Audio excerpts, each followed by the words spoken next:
So this is another page that you might want to follow. They did mention this during that webinar. The Fibrolamellar Cancer, at Fibro Foundation on Twitter. Let me get the link to that in the chat for you guys, so you can follow them as well if you're interested.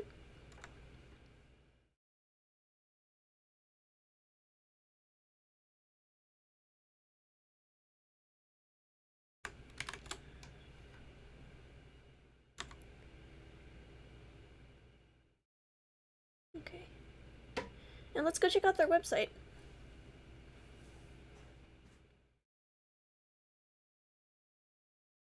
Okay. Fibrolamellar Hepatocellular Carcinoma. That's a mouthful. Fibrolamellar Hepatocellular Carcinoma. Fibrolamellar Hepatocellular Carcinoma. Okay, let's get this right. It took me 18 years to learn how to say my condition, panhypopituitarism, correctly, so it'll be a miracle if I can say this correctly on the 4th try. Fibrolamellar Hepatocellular Carcinoma is a rare liver cancer that usually occurs in adolescents and young adults who have no history of liver disease.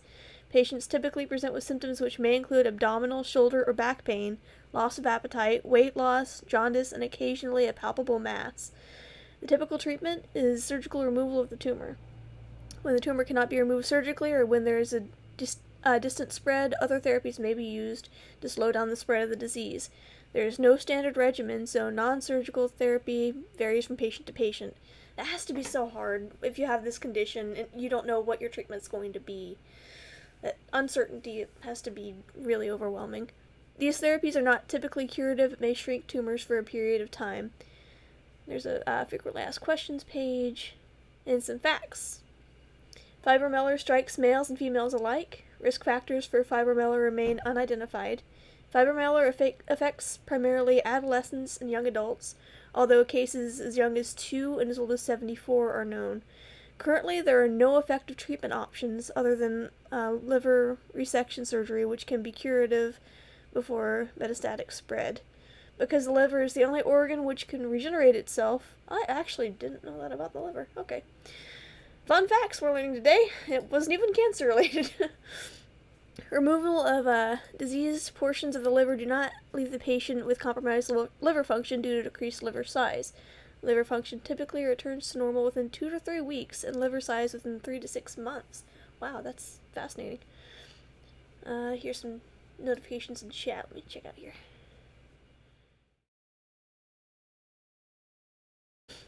Uncertainty when it comes to your health must be horrifying / terrifying. Yeah, indeed. Let me see here. I'm gonna move some things around so that I can see the chat in the browser a little bit better. Oh no, I am so sorry, you guys. I didn't mean to mess up the window there for you. That should have fixed it. I've got my computer screen up here, and then down here I've got my Cintiq.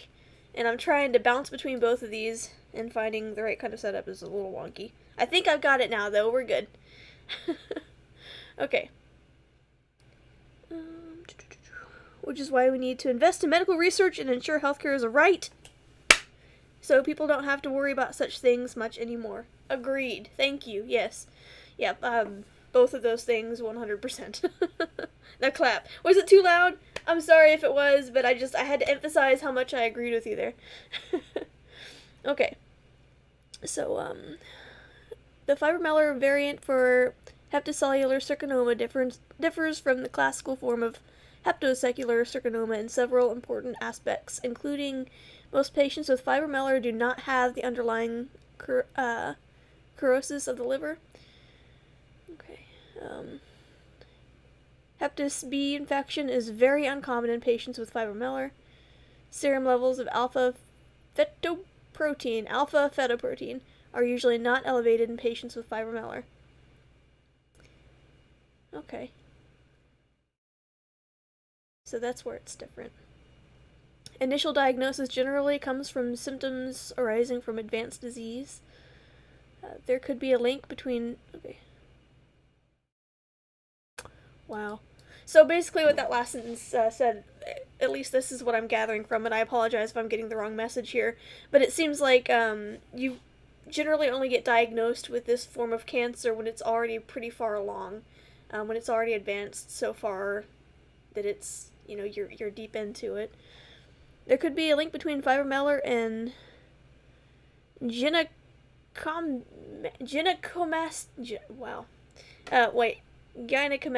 Okay, there we go. Gynecomastia, and that the hormonal influence of the fibromellar cancer cells cause gynecomastia, which is a condition of pubescent boys and men where they show excessive breast tissue. Okay.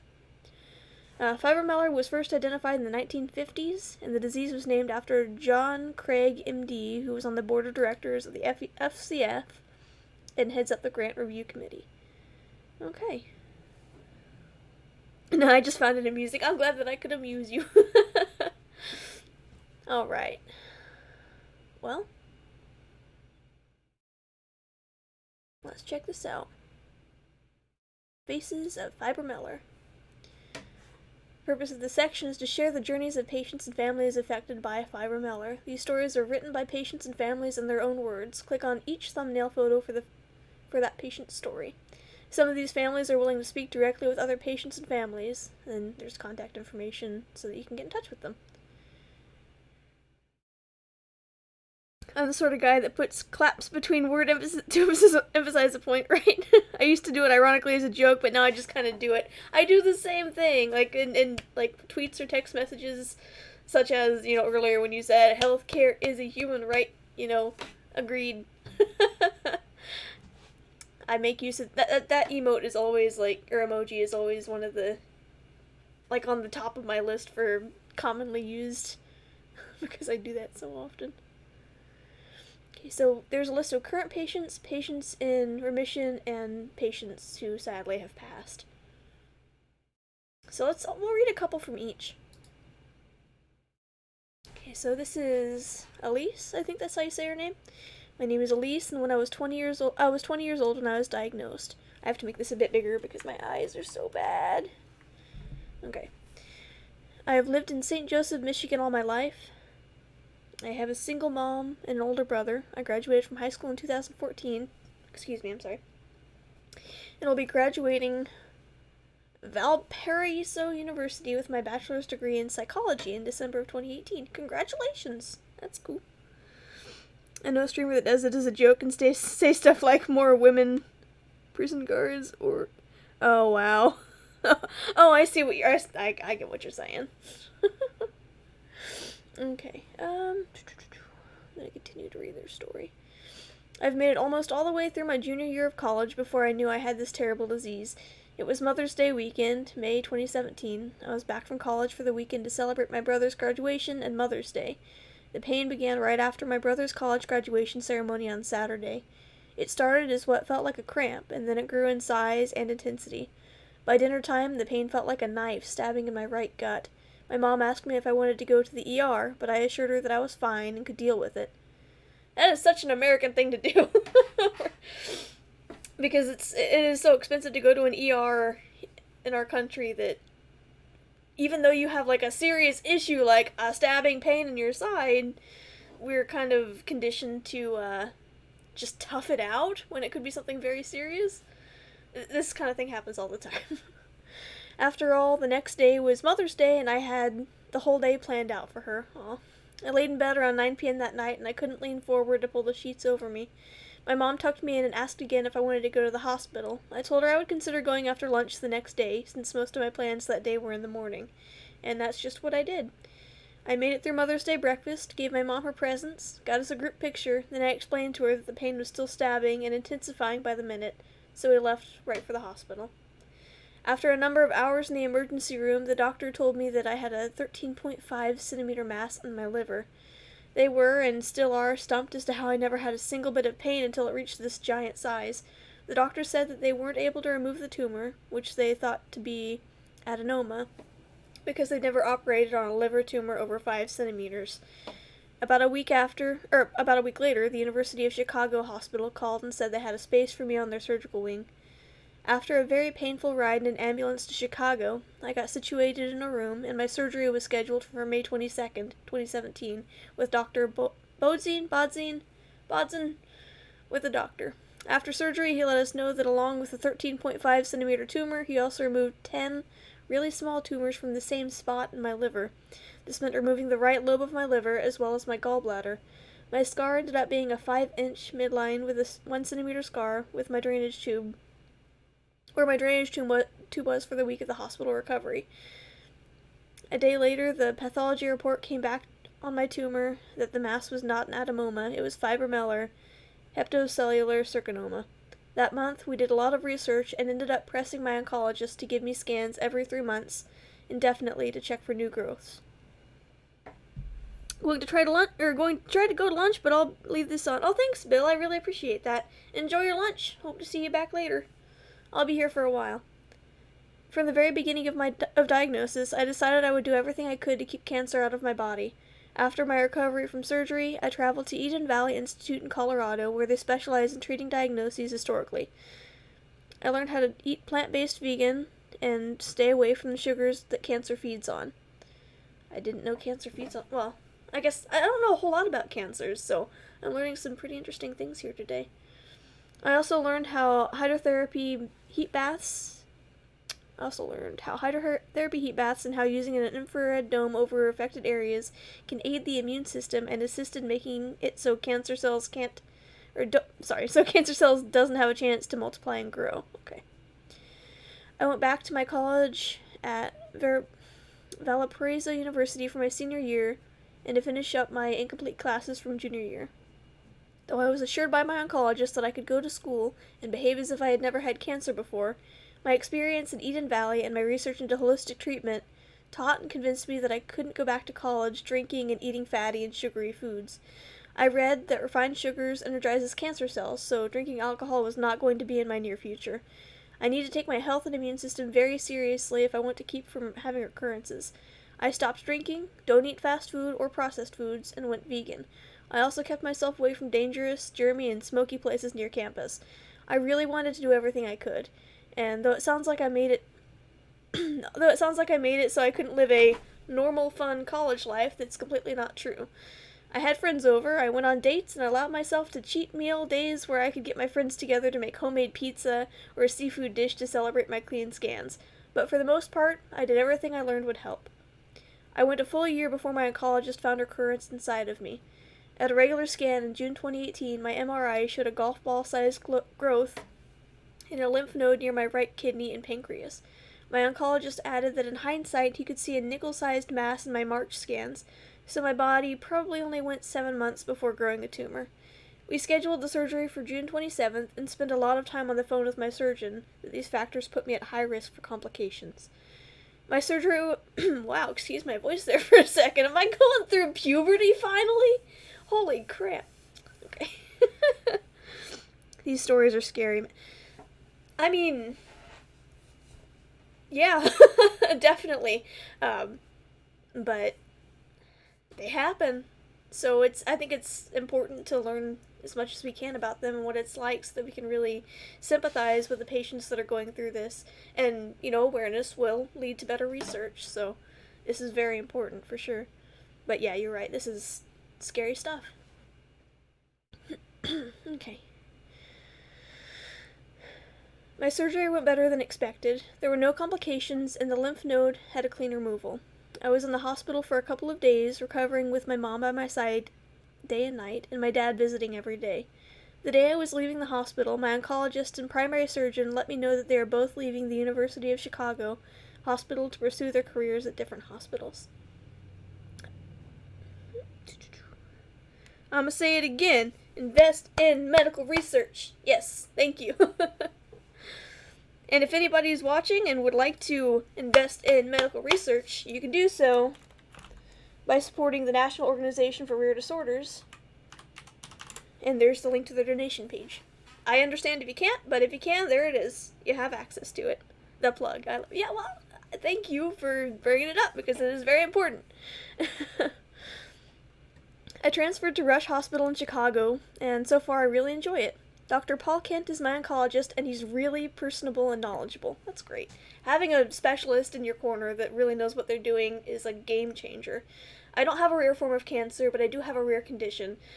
Panhypopituitarism, which is a pituitary disorder that you can read all about on my website, insomniadoodles.com. Let me put that in the chat for you guys.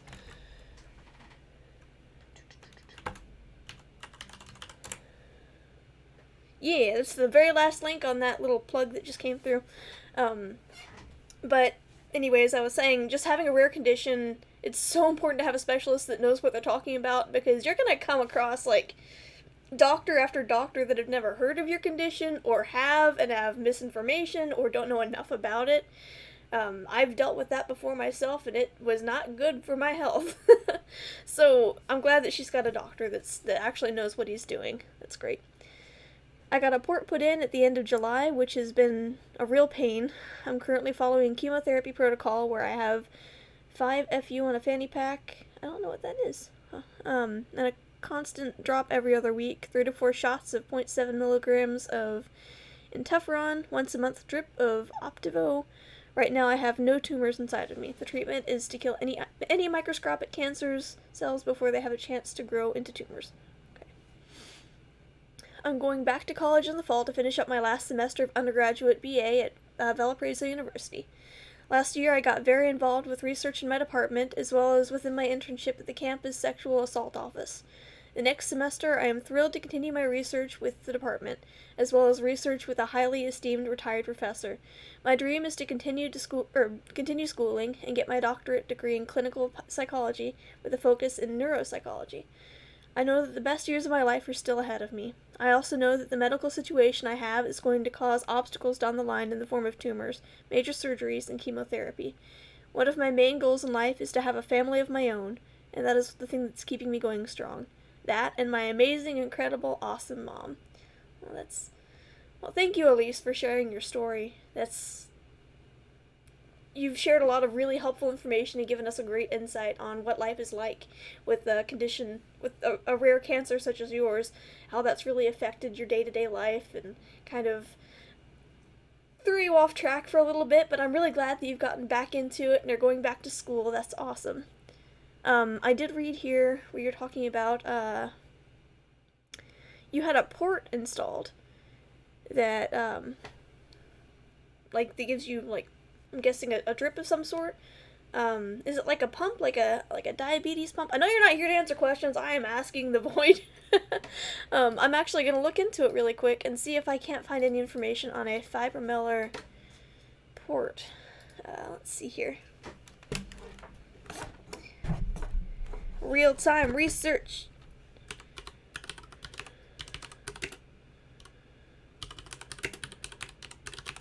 See if I can't find any information on this.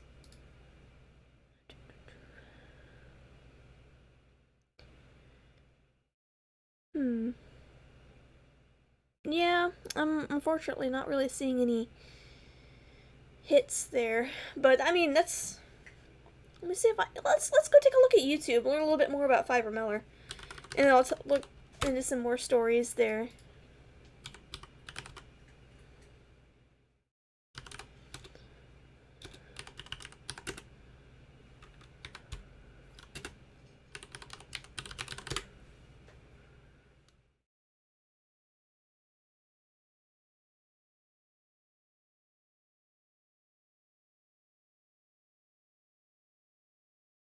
Okay. I'm looking for more like patient stories than, technical doctor reports.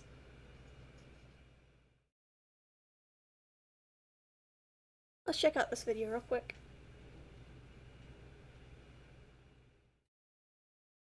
A couple of weeks off my 18th birthday, I found out I had a rare liver cancer. Before I was diagnosed, I didn't know what it was. I was just constantly sick and tired, and people would be giving me all this, as though I think they were trying to be helpful, but telling me that, you just get a needle for that and you'll be fine, and it wasn't. And I think it made me feel very alone, like no one understood. On the day I was actually diagnosed, they kept saying it's a lesion, but I think they actually told my mum what it was because I wasn't able to take a lot of it in because I was shocked. In a way, I was relieved that I'd found an answer for why I'd been so sick and that they could do something about it. I would have liked if I'd been given a clearer indication instead of being told we've found a lesion on your liver, because to me that's very non-specific. I didn't really know what a lesion was. I was thinking along the lines of an ulcer, so that was really just threw me for 6. I didn't really know. Well, that was really short. Wish they had more information on her. But, well.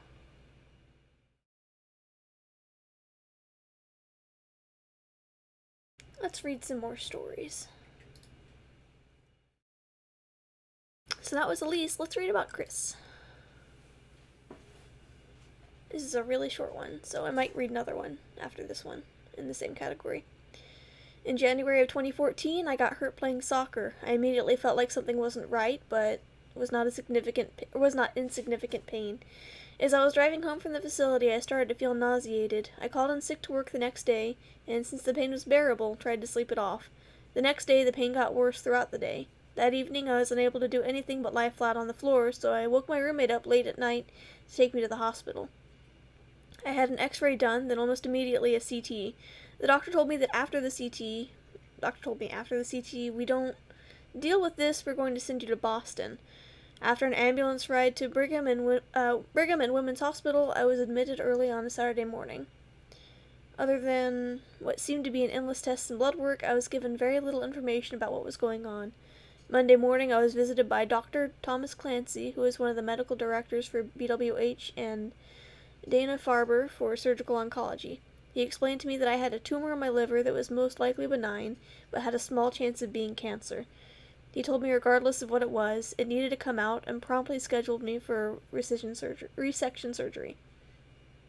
I had surgery to remove the 14-centimeter mass that Thursday, 1 week after abdominal soccer injury. I spent 7 days in the hospital post-resection and then returned home. I had an appointment with Dr. Clancy 2 weeks after the surgery, at which he informed me that I had fibromellar. I was also referred to a medical oncologist and was set up... Sorry, my voice is like... got total vocal fry going on. I apologize. I guess I got a throat thing or something. Drink some water. Maybe it'll fix it. Okay. I had an appointment with Dr. Clancy 2 weeks after surgery, in which he informed me that I had fibromellar. I was also referred to a medical oncologist, and I was set up to see both of them every 3 months for follow-up scans. So, can you imagine having to go in and get a scan every 3 months? I used to have to get blood work done every 3 months to kind of track my panhypopituitarism, but a scan would be like kind of, I don't know what all that entails, but I've had a CT scan once, and that was a big old ordeal. So, well, a couple of times, but anyways, that's neither here nor there. The fact is, that would be a pain to have to do these scans every 3 months like that. A new tumor slowly grew on the surgical line from my initial surgery. It actually could be seen on my first post-op scan in March 2014, but was thought to be scar tissue. Each scan, this new mass grew by just a millimeter or two until November, when my doctors decided it would be best to do a biopsy to confirm what it was. The biopsy was positive, and I was scheduled for surgery again. At the beginning of February 2015, I underwent a second resection and had this 2.5 centimeter tumor removed. I'm continuing to have MRIs every 3 months. Wow, yeah, they are MRIs. Dang. Which has been good since the second resection. I have had clear scans since February 2015. Congratulations on clear scans. That's gotta be a relief. But man, MRIs every 3 months, that stinks. Again, I know Chris isn't here, but I'm wondering out loud, like, does he have to have the dye injected every time? Does that cause any health issues, having to have that done so frequently? Alright, let's move on to, whoops. Wrong page. Okay. Let's read about some patients that are in remission. This is from Ashley. I was only 23 years old when I was diagnosed with FHC, Fibrolamellar Hepatocellular Carcinoma liver cancer. This was completely devastating, to say the least. Life was good, already married, a mother, and had just accepted a new job, my dream job, as I call it. It all started with what I thought was gallbladder trouble. My doctor ordered a sonogram. At the scheduled appointment, I was told there was a spot on my liver. Test after test proved that yes, in fact, it was cancer. Next was a scheduled appointment with the surgeon. We discussed a resection removing portion of my liver. I was game for it. I had to do something. My father had just passed away 3 years prior, and I couldn't leave my family behind. I felt so alone. Knowing life isn't fair as a Christian girl, I knew no matter how hard these days were or the outcome, I would be fine. I kept the faith. Family, friends, and church family, and the community did so much for me. I showed up to the scheduled resection, and the surgery went great. Portions of my liver were removed, as well as my gallbladder, leaving me with a big scar. A day, a week in the hospital. A week in the hospital I will never forget. I suffered from pneumonia and was hooked on morphine. Oof. My oncologist said, no chemo. Everyone said I was lucky, and I was, but that didn't stop the emotional part. I physically recovered at home within 4 weeks. Because my doctor saw how well I was doing, he felt it was in my best interest to move forward. Those days adjusting back to what I call normal were hard, trying to maintain family, life, a wife, and a mother. I've got to do something for a bit, but I'm going to leave your stream up in the background. Thank you, I appreciate it. And thanks for hanging out for as long as you did. Totally understand, life happens and you gotta go do stuff. I'm going to be here for a while, though, so feel free to say hi if you come back. Okay. I was told to no longer take birth control. It might have been a factor to the cancer. And no more children, for the same reason. The hormone levels could make the cancer return. But I am proud to say, in 2003, I gave birth to my second child. As my follow-up appointments continued, no signs of anything additional showed in the 5-year course of time, 2000 to 2005. Each one of those appointments, I geared myself up for the worst news ever, the cancer returning. Scanxiety, I like that word.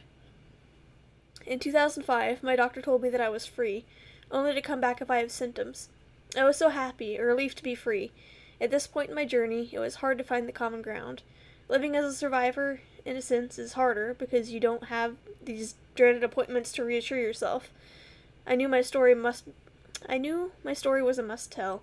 I toyed with the fact of writing it down, but ran from it after looking over my medical records, journals, cards, etc.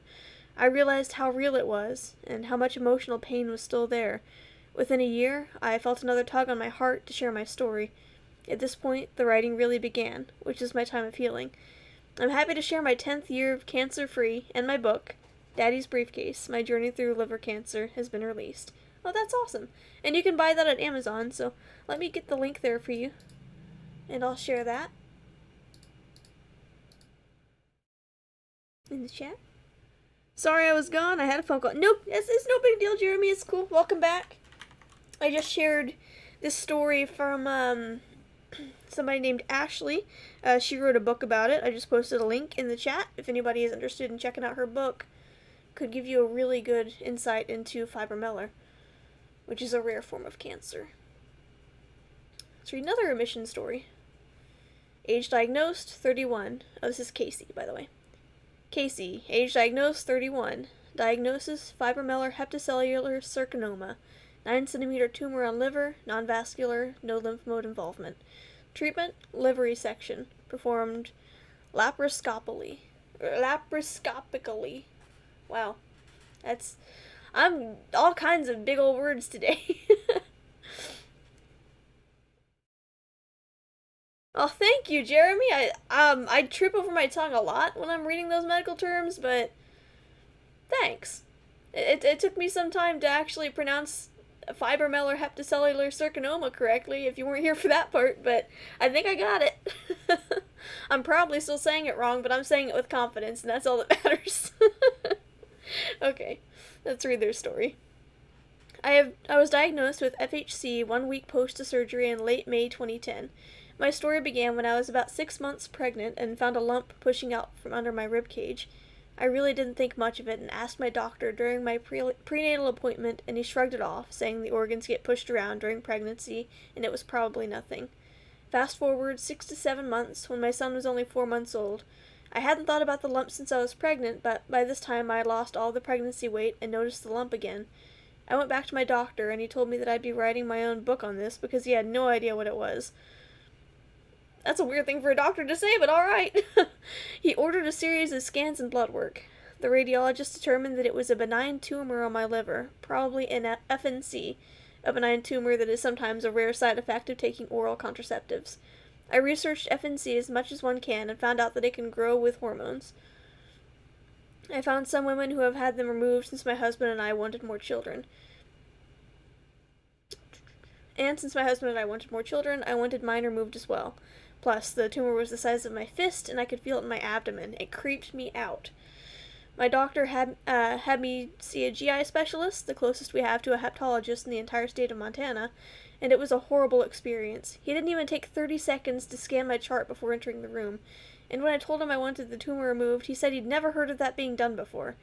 I had asked him what his level of experience with FNC was, and he said he'd recently attended a seminar on various benign liver tumors. So his advice to me was to stop taking oral contraceptives and don't have any more pregnancies. I had never been so irate at the end of an appointment. I asked his office for a referral. I was willing to travel to see a real expert, so they referred me to the University of Washington Medical Center in Seattle. Insisting on a referral and a second opinion saved my life. Absolutely get a second opinion. If something in your medical case seems wrong or the doctor seems incompetent, for lack of better words, definitely reach out for a second opinion, even if you don't really have any intention of leaving that doctor. It really does not hurt. Again, I don't have a rare form of cancer, but I do have a rare condition myself, and I've had to see a few different specialists over the years to get the treatment that I need for my condition. And there was one doctor that treated me for about, I want to say, 2 years. I was seeing him because he was the only specialist for my condition in my general area. He was right in my hometown, so it was really easy for me to go to his office for my appointments. But after a while, I kept, feeling sicker and sicker, and I would tell him about my symptoms, and he seemed just really like he didn't care. He pretty much treated me like a hypochondriac, and, being extremely condescending, which unfortunately is something that you see a lot in doctors. But this guy was just didn't care whenever I told him, what symptoms I was dealing with. So I asked for a second opinion, and went to see an endocrinologist that specializes in my condition, which is about a 45-minute drive away from my home, which wasn't terrible. But I'm glad that I got that second opinion and went to see her because, as it turns out, not only was this doctor treating me incorrectly, but the treatment that he had me on was actually risking my life. I have adrenal insufficiency, and to treat that you have to take oral steroids. And he had me on such a high dose that it was actually causing me to have symptoms of a condition called Cushing's disease, which is basically the opposite of adrenal insufficiency, where your body produces too much cortisol. So I was experiencing those really bad Cushing's disease symptoms. And so this new endocrinologist fixed that right away. She got me on the proper dose of steroids to keep my body functioning, and my health greatly improved. So as they were saying, second opinions, very important. No matter what your health issue is, get a second opinion if you feel uncertain about what you're dealing with. Yeah, it was bad. I wrote a negative review on that doctor on Google. So I don't want to make him mad or anything, but people need to know when there's, potential malpractice afoot. Okay. Back to their story here. A few long weeks after my appointment with the GI doc, my hubby, son, and I flew out to Seattle and met with a surgical hepatologist. UW has weekly tumor review boards where a group of surgeons, oncologists, and resident doctors all sit around and evaluate each case. After looking at mine, they determined that the tumor showed too many atypical characteristics to be conclusively diagnosed as FNC. Because of that, and the size of the tumor, performing a biopsy was out of the question since there was too large a margin for error, so I was given two choices. Leave the tumor in and risking it become malignant or rupturing, or have it surgically removed. We returned to Seattle a few weeks after, and I had a laparoscopic liver resection performed on May 26, 2017. I was in the hospital for 4 days. On the 5th day, I flew well, I can no longer pronounce L's apparently. On the 5th day, I flew home, which was probably too soon, but I was eager to heal and recover in my own bed. Understandable. Plus, we had put our house on the market the day we left for Seattle and already were under a contract, so we had to begin house hunting as well. Shoot, I can't imagine going through like a surgery and treatment like that and trying to sell your home at the same time. But then again, rare conditions don't care what you're doing in your life. They will throw you off track. Just inconsiderate conditions, rude. But dang. Hopefully that went well. A week post-surgery, I still hadn't heard the pathology results, so I called my patient care coordinator. Honestly, cancer still hadn't crossed my mind, even after being told there was a possibility the tumor could become malignant. Just for the record, in case anybody watching doesn't know the terms malignant and benign, malignant means that it can spread. Benign means that it won't spread, it'll just kind of stay at the size that it's at, in its location. Malignant tumors can just kind of spread out, get bigger, go throughout the body. So that's the difference between those two terms, in case you didn't know. I felt blindsided when my surgeon called me back and explained that Deep breath. Read a little more slowly. You had training for this. Okay. Honestly, cancer still hadn't crossed my mind, even after being told there was a possibility the tumor could become malignant. I felt blindsided when my surgeon called me back and explained the pathology results caught them by surprise. He explained that it was FHC and began instructing me on long-term follow-up, finding a local oncologist, follow-up scans, blood work, returning to Seattle if it were to return, etc. At that point in the conversation, I was completely frozen. I couldn't digest what he was telling me at the time. How could I, a new mom, 31 years old, have cancer? My world was turned completely upside down, I imagine. Yeah. Since the diagnosis, I've had 4 follow-up scans and have all come back clean. Like anyone with FHC, finding information was like searching for a needle in a haystack. My local oncologist had no previous experience with FHC, so my husband and I have been my health advocates and educators to our doctors, friends, and family about this type of cancer. Awesome. Good. Thank you for being an advocate. That's super important. In February 2011, I returned to Seattle in search of more answers and met with an oncologist at the Seattle Cancer Care Alliance, who coincidentally has sat in on some of the reviews of my scans. I have all of my scans and reports sent back to UW for a second opinion. He outlined a lifelong surveillance plan and sent my local oncologist, my surgeon at UW, and my family doctor. Now that everyone is on the same page, I feel like I'm better able to cope with the FHC diagnosis. February 9th, 2016 update. I'm now 37 years old. It's been over 6 years since my tumor was discovered, and over 5.5 years since my liver resection. I am down to yearly scans and blood work and continue to have a clean bill of health with no signs of disease. I am grateful that I have the opportunity to live my life with only yearly scans, yet I still have the anxiety about what could happen. In many ways, me, my husband, and I have been changed forever by this experience.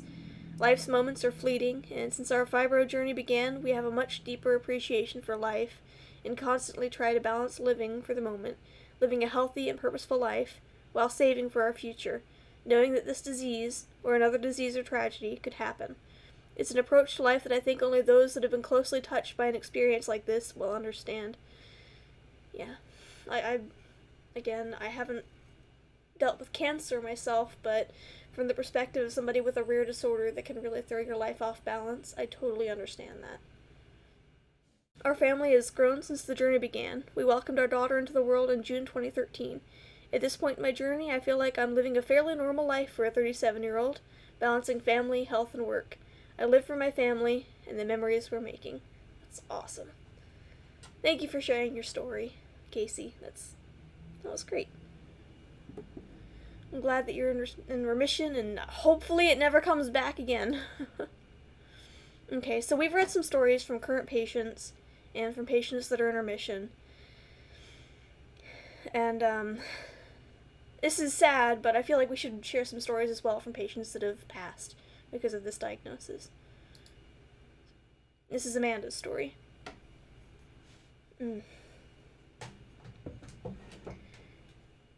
Hello, my story. Where to start? It's a long one, so I appreciate you all taking the time to read it. How about we start about August 2009, though in hindsight, I think there were signs before this time. Between August and October of 2009, I was having a lot of symptoms that I wrote off as being a normal, stressed out, overworked 30-year-old. I was very tired all of the time. I would go to work and come home and sleep or lay around. No matter how much I wanted to do something, I just had no interest. Then I started having a hard time eating. It seemed as though I'd get hungry, but once I made something, I wouldn't want it. I began not being able to even drink coffee, which I adore. It's like I was so hungry, but my body didn't want me to eat it. I also started becoming very nauseous and even throwing up from time to time, out of the blue. I was never one to vomit ever, so this was quite odd. Also, I had severe headaches and random fevers off and on, and what I described as a heartburn and a dull feeling and a full feeling over a year prior to all of this. Oh, hey there, Stefan. How's it going? Good to see you. Doing an awareness stream for Rare Cancer Day today. So I'm currently reading some stories from patients dealing with a rare form of cancer called Fibromellar. Hold on. I want to make sure I have this right. Fibrolamellar Hepatocellular Carcinoma. So I'm currently reading the story of a patient that sadly has passed away from this condition, but she had shared her story on the website, so I'm reading that out loud for everybody in observance of Rare Cancer Day today. I did not have insurance or a primary doctor, so I went to the walk-in clinic on several occasions and was diagnosed with everything from gluten intolerance to having ulcers. As I lost weight and got no relief from my symptoms, I again returned to the walk-in clinic. This time I saw a doctor who pressed on my stomach, then my liver. I hit the roof with severe pain, and he said my liver was inflamed and needed to be tested for hepatitis. Blood work came back fine, except elevated liver enzymes, which really didn't answer anything. The pain grew from that day until I could not tolerate it anymore. Up to my shoulder, into my back. I was weak, pale, and exhausted. I found my way to the emergency room, in which the doctor said I was most likely having a gallbladder issue. Since I live in a small town in New Hampshire, if it's past 8 p.m., they can't do ultrasounds. I was sent home until morning. I returned for an ultrasound, which showed that my gallbladder was in excellent shape, but I had a lesion in my liver. I was told not to worry about it, but see a doctor at some point for a follow-up. I had found a doctor I was going to stick with by this time, and I saw her within days. She read the ultrasound report and immediately referred me to a gastroenterologist. This place was in Maine, and they wanted me to wait 2 months for my appointment. 2 months. God. Defeated. Can you imagine being in pain like that and being told that you have to wait 2 months to be seen? Just, ugh. Alright. Excuse my rant for a second, but that is ridiculous. Defeated, I went home and wrote out the pain and exhaustion. On November 3rd, I got a high fever and called my doctor. Right? Yeah, that's the perfect emote for that situation. I got a high fever and called my doctor. She told me to go to the ER immediately, and she would call and tell them that I was coming and they needed to help me. To this day, I am so thankful for her. I had a CT scan which showed a huge mass on my liver. My local hospital called in a surgeon who opted not to take my case and suggested I be moved to Maine Medical Center. I was transported there in the morning. They kept me a week and did a bunch of tests and a biopsy. The biopsy was inconclusive, as they often are. A wonderful medical team was assembled for me in oncology department, along with a liver surgeon named Lisa Rustine. She is brilliant, in all caps. On November 16th, 2009, I had a liver resection, which removed a 10-centimeter tumor along with 50% of my liver and gallbladder. I was in the hospital for 10 days. During this time, they tested the tumor for cancer. Sorry, guys, I gotta stop for a second and switch out my glasses. Because of my eye condition, I've got that. Oops, sorry for hitting the microphone. I've got double nystagmus, which means my eyes kind of twitch and move in different directions, which could be a pain. And what that can cause is kind of like a form of double vision, which would take some of the text from one side of my vision and some of the text on this side and kind of like layer it on top of each other. So I've got these glasses that kind of keep that layering from happening. I don't wear these very often because my field of vision is so restricted with them. But I'm going to put them on for this, and I got to get closer to see it. Yeah. Okay. So, let me get my bearings and find out where I'm at. Also, I've gotten so close to my screen, I got to tilt this down so you can actually see me. Okay. I'm going to actually scoot this a little closer, so bear with me for a second. Alright. Okay, had a CT scan. Already passed there. A wonderful medical team was assembled for me in the oncology department, along with a liver surgeon named Lisa Rustine. She is brilliant, all caps.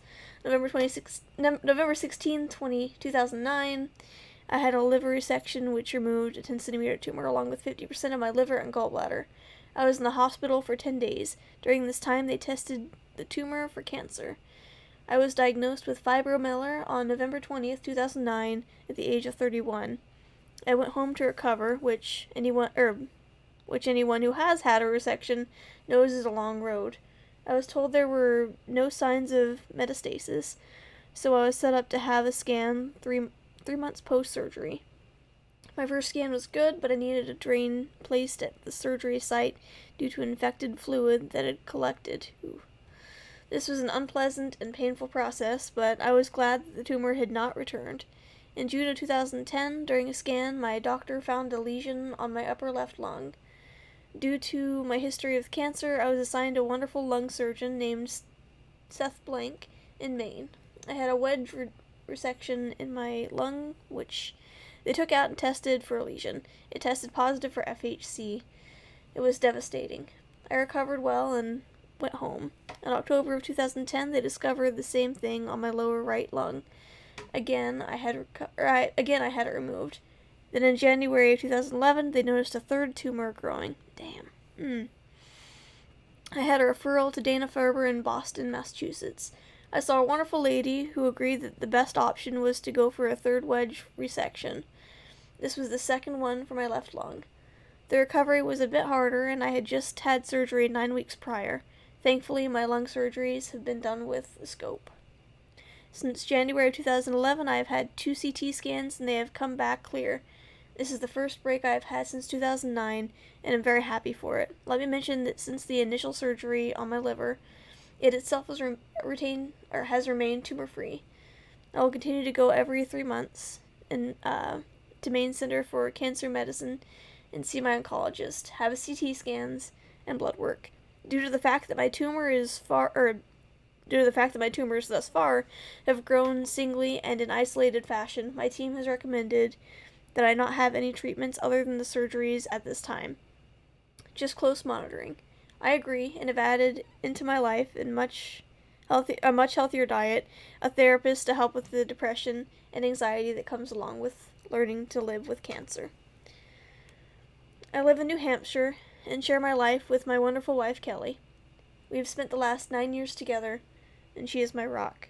She has been on my side on this roller coaster of emotions and has willingly assumed many roles in the past year and a half for every surgery, every recovery, and every achievement along the way. She has been there. I don't think I would be here today without her. I'm thankful for that, as well as my best friends and 2 godchildren. I would also like to add that I have never spoken to or met anyone with this type of cancer, which, considering how rare it is, it checks out. May 21st, 2012 update. Just thought it may be a good time to update this doc a little. I have now had a year and a quarter of clear scans. This month, my oncologist has decided it's okay to switch to 6-month scans.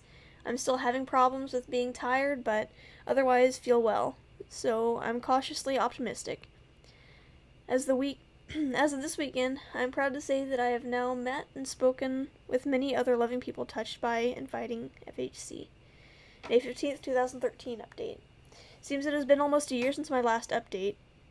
First, I will say a lot can happen in 1 year. I did have a year and a quarter of clear scans and was switched to 6-month scans. However, I did not get to the 6-month mark before having trouble. I was having some pain in my side, lower than I had ever felt. It was a dull ache and became more pronounced as time went on. I was very tired, also nauseous. I saw my doctor, who ordered the CT scans as a precaution. After about a week, I learned that I had a tumor on my right adrenal gland. There had been a small spot there in the past, but it was stable, so they weren't comfortable saying that it was a tumor. So after comparing the 2 scans, it showed that it had grown. I met with my liver surgeon, Dr. Rustine, and she and my oncologist and I decided it best to go in and remove the adrenal gland and tumor. I had this done September 19th, 2012. The doctor had to go back in through the incision from my original liver resection in 2009. She was able to use the same scar and only needed to extend it a bit. The surgery was very successful. I had about a 5-day stay in the hospital due to the size of the incision and a fever. Recovery at home went smoothly, it seemed. I bounced back quite quickly. I had a 3-month follow-up scan December 21st, 2012. This time the news was pretty rough. They found 2 tumors on my liver and 2 in my right lung. It was devastating. This being my first recurrence on my liver and the second in my right lung. Also, this was the first time that I had multiple tumors in multiple places. I'm going to fast forward through the mundane meetings with the surgeons and specialists and just tell you the outcome. When all of that was said and done, we developed a plan to go in and do bland embolization. I'm going to have to look that up. And radiofrequency ablation on my 2 liver tumors. Once those were taken care of, my new lung surgeon, Dr. Tracy Wegnall, would then take care of my lung tumors. On March 7th and 8th, 2013, I had the tumors done. I was able to leave the hospital after 2 days, but had to return due to uncontrollable pain and low-grade fever. I met with a palliative care team member for the first time during the stay. Sorry I'm reading much slower now, but like I said, my field of vision is like a lot smaller due to these glasses, but they are helping me read, so bear with me. She was amazing. Got my pain under control within several hours. A scan showed that one of the tumors they had treated had ruptured and the fluid had built up around my diaphragm, causing pain. I went home in 3 days and recovered quickly. Actually, I'm going to take these off.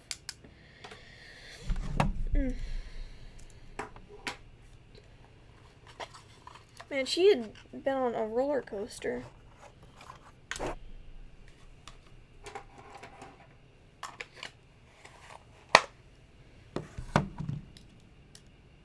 Okay. I'll just deal with the double vision, it's fine. Excuse me. Okay. In April, I had my 4th lung surgery. First, I was taken in to have 2 tumors tattooed with ink so the surgeon could see them better during surgery. Never heard of that practice, but that is interesting. One was very small. I was taken to a surgery about an hour later. Double vision sounds like it should be a superpower. Yeah, right? Okay. I had 3/4 of my right upper lobe removed. The reason for this was because the ink they used for the tattoo, the ink they used to tattoo the tumors infiltrated my lung and caused it to all turn blue. Whoa. This made her unable to see the exact location of both tumors. That's terrible. Dang it. Ugh. She opted to remove as much of the lobe as possible without affecting my breathing. Pathology showed that she did get the larger of the 2 tumors, but the small one remains. I was out of the hospital the next day. I returned home and am recovering well. During this time, I also connected with some important people about sharing tissue from my past surgeries, as well as banking the newest tissues I have removed. Being able to help with the research for a cure has been very important to me. Scans now show that the tumors on my liver are completely dead, and there has been no regrowth. My lung shows no change in the size of the tumor. I spoke to oncologists and surgeons and expressed a desire to have some downtime as it seemed like I am in a stable place. They all agreed that it would be safe to take the summer off and resume scans in August, as long as I'm feeling well. At the time, we will look forward to taking care of the remaining tumor and evaluate the rest of my situation. During the last year, I have kept in contact with my peers who have fibromellar, as well as leaning on them for support during the dark times and celebrating the good times.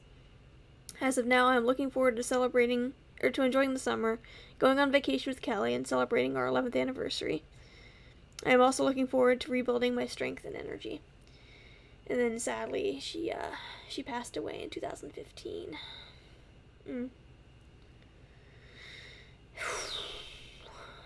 Man, she went through the ringer. It's rough. But Amanda gave a really, great retelling of her story, so I appreciate her sharing that.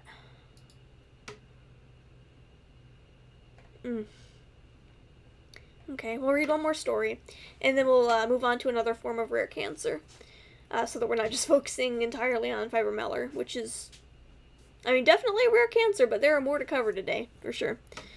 So, alright, this is Clinton's story. Okay. And his wife, Jenny, wrote this for him. Clint's FHC journey started in August of 2015. significant weight loss, pain in his abdomen, getting painfully full after small meals, getting dizzy, and utterly exhausted during normal life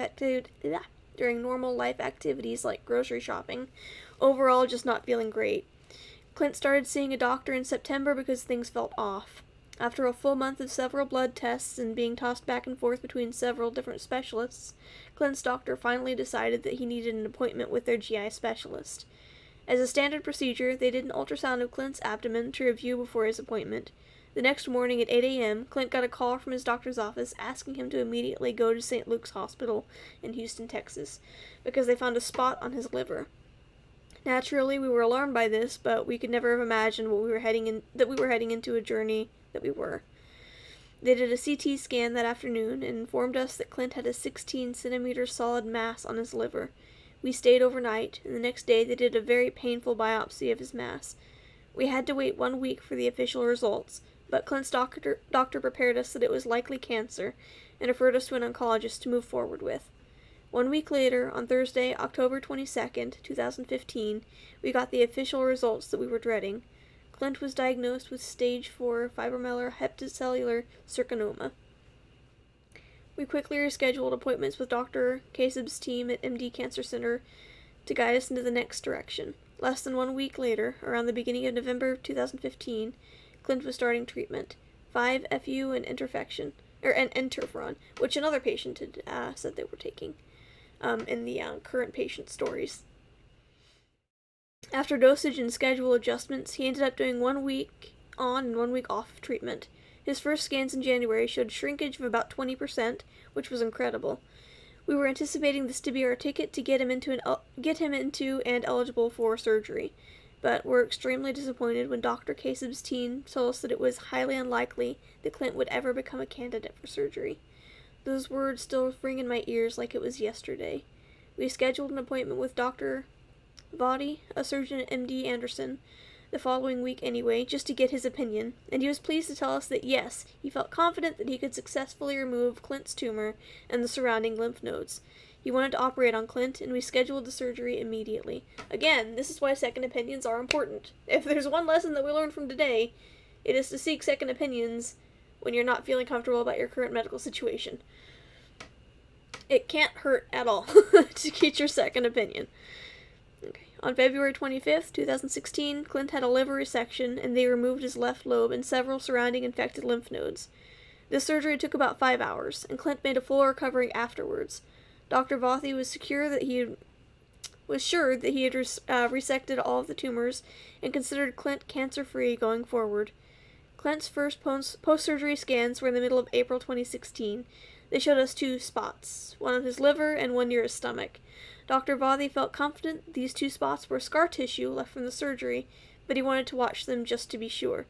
The plan was for Clint to continue on treatment, 5-FU and interferon, after his surgery. But he halted the plan. Now we were going to do 1.5 months without any treatment to see if the 2 spots grew or not. Scans in June showed that both the spots grew, and several more showed up on his liver too. Clint immediately started treatment again, 5-FU and interferon, until the end of June 2016. Clint powered through the summer in treatment like no other. He honestly had the determination and courage not to let this hold him back from living his life. We went on a few trips that summer during his off weeks for treatment and enjoyed concerts, went hiking through the mountains, fished in the ocean, gambled in Las Vegas, got engaged, and spent quality time with our family and friends. Clint's story would not be complete without mentioning his will to power through his treatments and genuinely enjoy each day. July and beginning of August 2016 were great. Clint was feeling run down from treatment, but he was also feeling good. He had a way of knowing his body. He always knew that his scans should, growth or not, he always knew that his scans should, growth or not, before he even got the scans. Towards the end of August, Clint started having new pains, mainly in his back. He knew the scans would not be good, and we were right.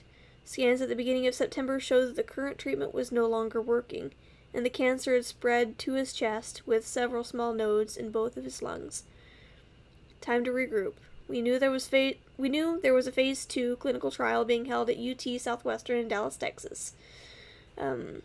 ENMD 2076, specifically for FHC patients. We knew a few other patients who were having success with the trial, and this was the route we wanted to take next. Excuse me. Dr. Kasib was on board with us too. September turned out to be a roller coaster though. Clint had issues with his bilirubin skyrocketing and spent the majority of his month going in and out of the hospital for procedure after procedure. After a second attempt to successfully place a biliary stent, things were finally stable. His labs were finally cleared to start the ENMD 2076 trial at the end of October 2016. The trial was challenging, as we traveled from Houston to Dallas every week for a month for labs, checkups, etc. At the beginning of January 2017, Clint's scans showed mixed results. After consulting with Dr. Kasib, we all unfortunately agreed to move on and look for better treatment options.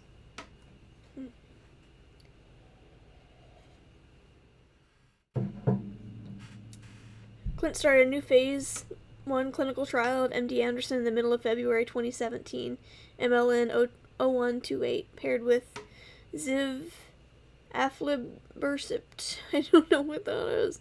Ziv wow.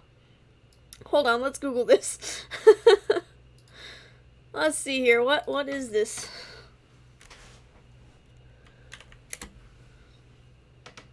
Okay, it's a chemotherapy drug. Ziv aflibercept. Oh boy, I don't know how to say that at all. Oh, there it is. Aflibercept. Aflibercept, okay. Ziv aflibercept, okay.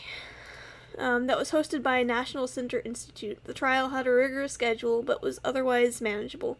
Clint felt great during the first 2 months of the trial, much better than he had in a while.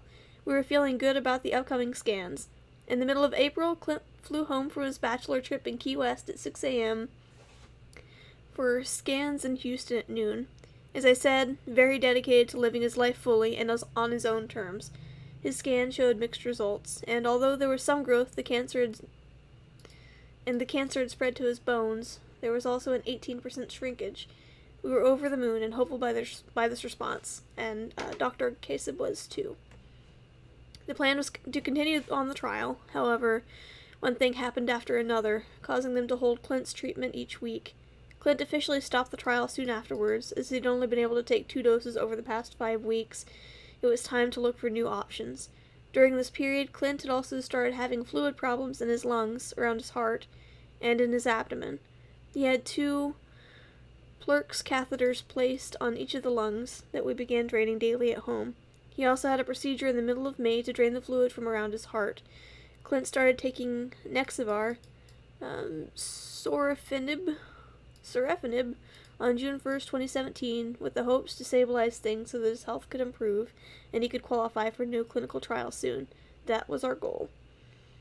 Side note, in the middle of all this chaos, we somehow managed to take a 12-day road trip through Colorado and get married in the Vale at the beginning of May, surrounded by all of our closest family and friends. Clint was actually in the hospital the week before we left our 4 days in the back of the Let me reread that sentence because I messed it up. Clint was actually in the hospital the week before we left for 4 days, and back in the hospital again the week after we got back for 5 days. Wow, truly God's timing. In the middle of June, Clint was admitted to the hospital, and we ended up staying for 28 days. He had a major bleed in his stomach caused by a tumor pressing into it. After that was under control, Clint went through the 5 days of radiation to shrink the specific tumor and keep it from being as problematic. Then it was just one thing after another. Clint's heart reaccumulated fluid that we had to have drained again. He was unable to get back on blood thinners because of the major bleed and formed blood clots in both of his legs and one of his arms.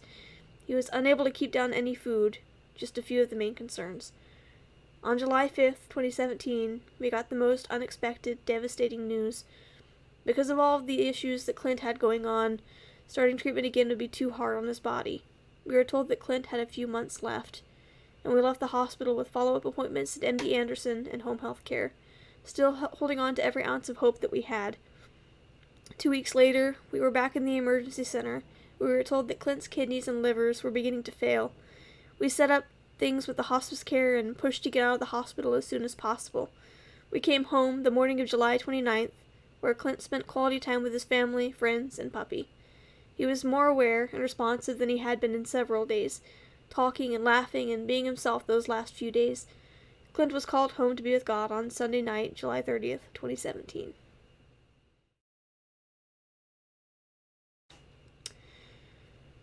Clint was an independent and carefree person who loved his family, friends, music, sports, and being outdoors. Dang it, don't make me cry, how rude.